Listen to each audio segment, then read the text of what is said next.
Thanks very much. Good afternoon, everybody. I know it's been quite a long and full day, and there's loads of interesting things already. And we've had a fantastic overview of the cancer testing now with David. So I thought I wanted to shift a little bit the focus and think a bit more about this issue that we now have as well of self-testing and self-diagnosis that's going on. And I wanted to talk to you about whether we think that might be a good thing, a friend of ours, or perhaps actually it's a foe that we should look out for and see what we might want to be aware of thinking about this. So my name's Annette and I work in the Centre for Evidence-Based Medicine in Oxford. And these are my conflict of interest. To note that I receive funding from our UK National Institute for Health Research, and also the work that I'm going to talk about a bit today is funded by them. So I wanted to put up this slide and ask this room whether, I think in this room, perhaps we all recognise this type of signage. Maybe not this particular one, but something like that, directing us in very large letters towards a testing centre. Now my own experience with this is exactly here at Heathrow Airport, and it was the last time that I wanted to go and visit my family. And my family lived very far away, they lived in South Africa, and the last time I wanted to visit them, I was required to go and visit one of these centres to get a test result, and that test result had to be negative before I was then allowed to get on the plane, see my family, and enjoy the time with them. So I did this. I went to this testing centre because it was really important to me to see my family, did the test, got to go home, got to see them, came back. What I didn't sign up for, and certainly didn't expect either, was that after this, when I went back into my email after my holiday, I had all these emails from the company who provided that test, now offering me all sorts of other things that I should be doing. So now that you've had that COVID test, you now should also check lots of other things. And I get these emails literally every week, at least 2 or 3, even now. And this, sort of about 2 years later, I still get them. And there's a few examples of the kinds of things I'm being told. So firstly, I should get a hormone test, because it's really important that I understand those hormones and how my body works. And that's important for a great standard of health. Who wouldn't want that? So once I've done that, the next thing I should do is get an essential health check, because it's essential. And I should make effective lifestyle changes based on that test. Fantastic. And with all of that, that's still not enough. You might also consider a food allergy test, an environmental allergens test, and this will help me take control of my health today. Not tomorrow, today. So I'm now effective, I understand my body, I've changed my lifestyle, and I've taken control. Wonderful. That's a lot for me to think about, and a lot for me to consider of how I might do that. So I thought, you know what, actually I think I'll take a little break, and I'm going to watch a football match with my husband. So I do that, and we're enjoying the game, and then of course what happens, there's half-time, which equals break, which on television means there's adverts that come up. And what comes up but this advertisement for a blood test. It's called the Fear Nothing blood test. And it's by a company called ddemann. And this is legitimate. I have not made this up. This is the actual advertisement that I saw with my husband. And the ddemann name, and the fact that it's in the middle of the football, suggests to me it's probably directed more to my husband than me. But because I'm the one in the family with an interest in diagnostic testing, I have lots of questions. And one of them is about this fact that it's free if they don't find anything. And that's amazing. But I have questions. So after the football, I go and do a bit of reading up on this. And one of the things I find is that actually there's somebody, a very smart person that I know, who, as usual, is way ahead of the game and has already made a complaint about this advertisement to the UK Advertising Standards Authority. And she will be attending this meeting, I believe, so this is my colleague Margaret McCartney, and she made this point that I also had the question about, this issue of if we don't find anything, where anything suggests if you find something, that must mean something's wrong. And then the other issue of false positives, obviously, where somebody might have a false positive when nothing is wrong, yet they still test positive. And this complaint was actually upheld, and the company was asked to change their advertising, which they did. And now this is what it looks like. So now we actually got an even more interesting picture to go along with it. But now at least they clarify that it's free if your results fall in the normal range. So now at least they've clarified what they're testing is normal range and not find something. But I think still we might recognize that for most people, if it's not normal, that must mean it's wrong or it's a problem. So that's still an issue. And then if I look at what that actually is offering, it's 21 different tests. There are all sorts of things, there's cholesterol, kidney function, hormones, all sorts, but there's 21 different tests. So I'm very lucky to have access to fantastic statisticians, and if we just think of that from a statistical point of view, if we assume that the chance of a test falling outside normal is 5%, statistically, then if we have 21 tests, the chances of at least one of them being outside normal might be around 66%, without anything happening, nothing being wrong, anything like that. If we look at what the company said about their test when they were challenged on it, they say, oh, we had about 4 to 10% of people got it for free because the results were normal. They don't tell us how many that was, but 4 to 10% of those that used it. That is quite a lot of people, potentially, with something not right. And that makes me question, what is the normal range they're actually using here? And they don't publish that, but it looks to me, based on those numbers, that it's quite narrow, which of course is a financial incentive for them. And the other thing is they offer repeat testing. Do it constantly. So over time, if you repeat testing and you're getting 21 test results, at some point you're certainly going to have something wrong, even though you're completely fine. Lots to think about. So once again, I feel slightly overwhelmed with all of the stuff that I have to consider. So I think, you know what? That is going to take me some time to work through. So in the meantime, I'm going to go do my grocery shopping, because I must make sure that all our provisions are ready at home so that I have then the time to focus on this research. So I go along to my local supermarket, it's called Tesco, and that might be like your Netto here in Denmark that I saw around the corner. And I'm going along, I'm doing all my grocery shopping, all that healthy food that I need. And then I turn a corner and come into an aisle, and I find I'm being offered even more tests.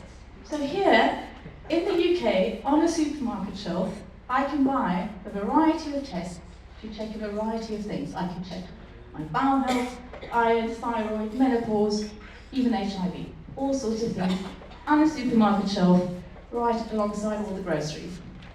And it's not just my local supermarket that is weird with that. I think my colleagues on Twitter have the same issues, and they are asking the same questions about these tests.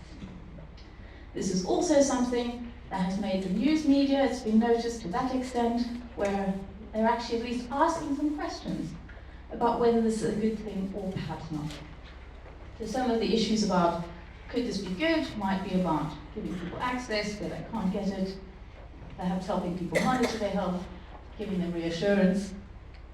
But also there are voices that are clearly pointing out some of the issues that we might face.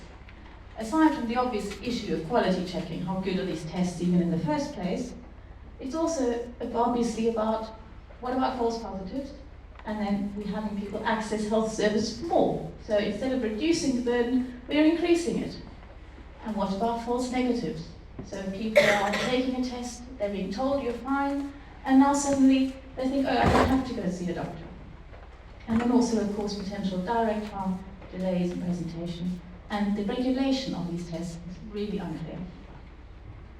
So for me, being interested in evidence-based medicine, obviously, I have the question, what is actually the evidence for any of this testing that's going on, and this sort of self-testing?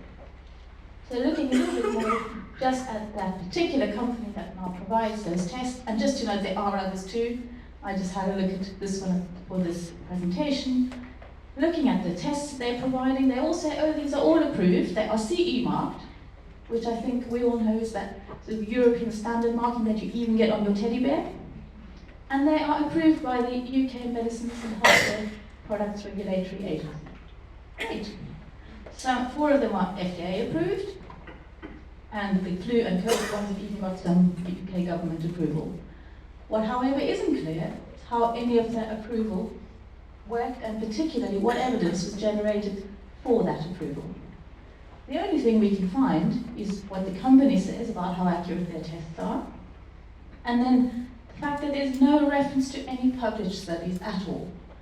And where they refer to research, they talk about in-house studies of quite small numbers, of which there's no publication for them. So it's very unclear what actually was done to support any of this regulatory approval.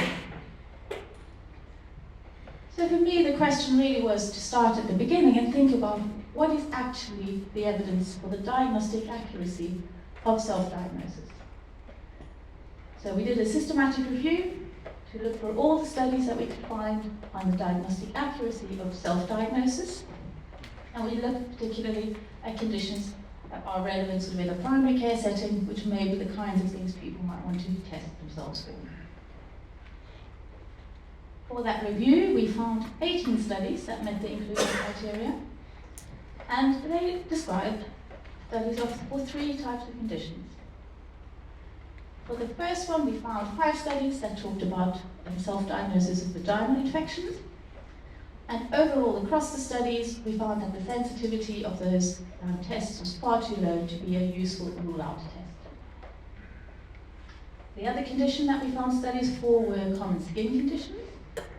And there, an allergy patch test could be useful perhaps as an initial self-screening test, but again, these are not sensitive enough to be a good rule-out test. And finally, the one that we found the most evidence for was HIV self-diagnosis, actually. And there we found 9 studies, so we could do a meta-analysis there.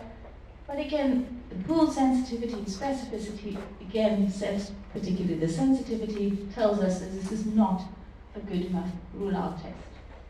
And if I then go and look at the one that I could buy in the supermarket, and what it says about how good it might be, then the advice is that if your test is negative, this does not exclude the possibility from infection with HIV. So then my question is, well then what is the point of this test? If I can't exclude that I'm HIV positive, why am I doing it? So overall, what our review showed is that for many conditions there is no evidence. Because you might have noticed, I talked about 3 conditions. And you might have said already wanted to ask me, so what about this, and what about that one, and how about that?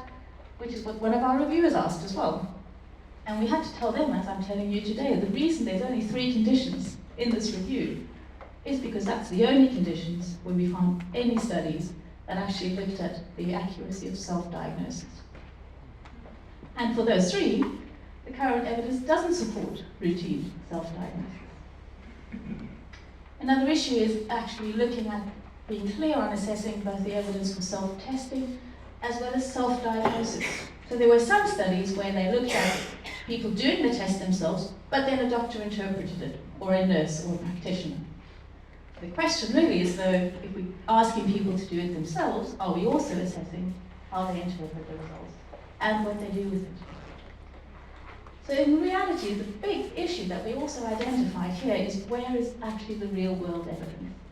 That evidence of how people are using them and understanding those results. So has any of this got the potential for overdiagnosis? I thought in the last few minutes I wanted to just think a bit more about some of those tests that I could buy. And if I just think about from my own perspective, I might consider the menopause test. I'm at that age where this is something I might start to think about, and hey, given that I can buy one at the supermarket, why not test if I have early menopause? But looking at the data, we couldn't identify any studies on the diagnostic accuracy of the test. And in fact, the most recent systematic review for the NICE guideline doesn't recommend using it at all, or biochemical testing in general, to diagnose menopause. And they only found 4 studies on FSH testing, which is what this test tests for, and none of them are point of care tests. So there's no evidence about this particular test. And in fact, this has become such an important issue also that if I look at what I'm supposed to do in terms of interpreting the results, if I did do this test, Those are the options I have. Most likely, maybe early stages, most likely not, possibly, maybe, I don't know. I find this quite sort of a nebulous group of classifications of result that I don't know what to do with. And their advice in the leaflet is, please go and see your doctor. But then why wouldn't I have done that in the first place? Are there any potential harms of testing? Because I think we should always ask that question. Well, I might elect to discontinue my contraceptive based on the test. Although the leaflet says I shouldn't, when is the last time everybody read the full leaflet, cover to cover? It might lead to inappropriate use of hormone replacement therapy, which is becoming more directly accessible. And again, delaying seeking support or care if I have a concern. And in fact, this has become so important that the UK Royal College of Obstetricians and Gynecologists has directly come out and said, don't use it, because they're not useful, and they don't even tell you what you want them to tell you. So the other one I might consider perhaps is a thyroid test. So I'm someone who gets cold really easily. That might be because I grew up in a warm country and now live in a cold country. And also I'm quite tired sometimes, so maybe, hey, I should check my thyroid. Again, if I'm looking for any evidence, there's no published studies on this accuracy, and the guideline from NICE at the moment says they didn't find any evidence on which tests should be used, and that the testing evidence is based on clinical consensus and not on evidence at the moment. In addition, if I did this and it was positive, I just need further tests. So again, I'm accessing healthcare based on a test that I perhaps didn't need. There you go. Interpret results, consult a physician. That's the bottom line, again. So why did I spend my money when I should have just gone to my GP, which doesn't cost me anything, thankfully, in the UK? And then, of course, again, potential harms, excess burden with excess testing then, more testing having to happen when I do go and see the doctor based on my positive result, or perhaps, again, false reassurance. And then finally, as I said, I live in the UK, and I think most people know that the sunshine days are probably not the most in the world. So I am concerned about my lack of sunshine, which is why I take my holidays somewhere that's very sunny. But maybe I might want to check that my vitamin D levels are okay as well. So there's some tests I can buy. So if I look at that one, once again, and I think you see the theme of this talk, there was no studies that we could identify. And in fact, if I look at a most recent systematic review, which was done for the US Preventative Task Force in 2021, they even say it's currently unclear whether there's there's insufficient evidence to assess the balance of benefit versus harm of vitamin D screening and supplementation. And in fact, amongst asymptomatic people, even giving vitamin D, it's unclear that it meets any of the important outcomes or actually changes any of the important outcomes for people. So once again, just to show you from the leaflet, the answers I could get, you see there's different options there. It could be deficient, insufficient, sufficient, or excess. Once again, not really sure what the differential is between deficient and insufficient, and that's differently important.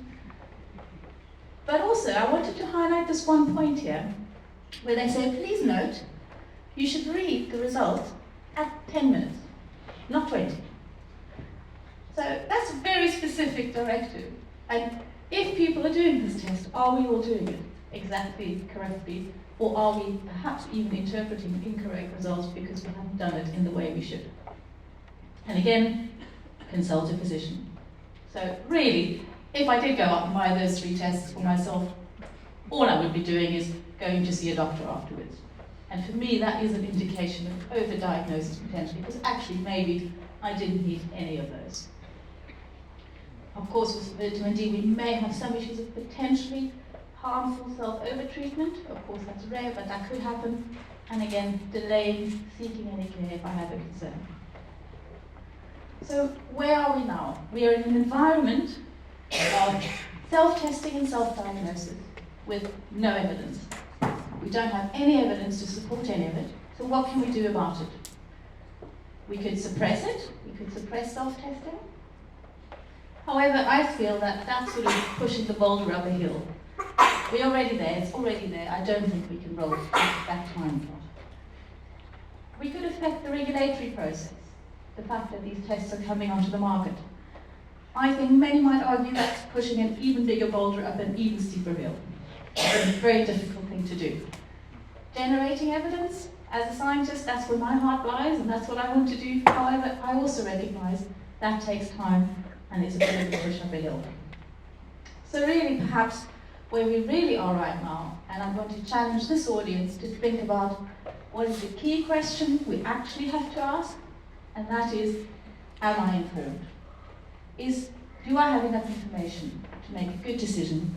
And perhaps what we should be doing is generating something like a test fact box, as we have done for drugs, to get better information, have informed choice, and consider not only the benefits that are currently being promoted, but also be clear about the harms for testing.